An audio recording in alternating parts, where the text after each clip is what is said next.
education committee nikech ng'enywa wan educationists kendo wawinjo gima timore education. Emomiyo ne wawacho kaka jo education ni jopuonj mapuonjo JSS gi nyaka ndik gi on permanent basis. Kora dwa duoko nyamino ni kose ndik gi on permanent basis, it is okeno promotion. Mano koro kane ochamo 25,000 koro dhi chamo basic mare ma 36,650 kama. Kati chaki miye house allowance mabedhire between 9,600 to 16,000. Luwore gi kama ng'ato puonje, kama ng'ato nitie. To medical moro ma bende nitie ma imiyo jopuonjgi ma nyaka sani be pok obiro, iwacho no ber to pok obiro nyaka kawuono jopuonj rite.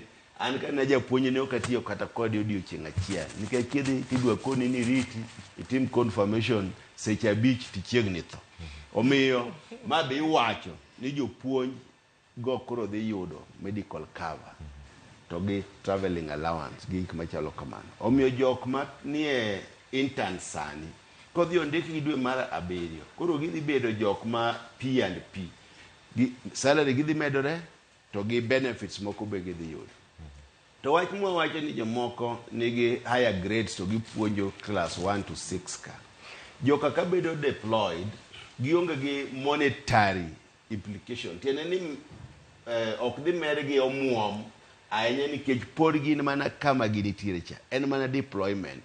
Koro ma a short term measure mowinjo government team mondo nyithindo ka kik bed maonge jopuonje iye kacha. Mheshimiwa, ka nitiere thuolo mag jopuonj mondo mi ondiki to TSC bende poko iwacho ni oroga kwayo mondo mi orangi nikech wacho ni sani nitie jok mano graduate 2020 osedo tich ja 2015 pod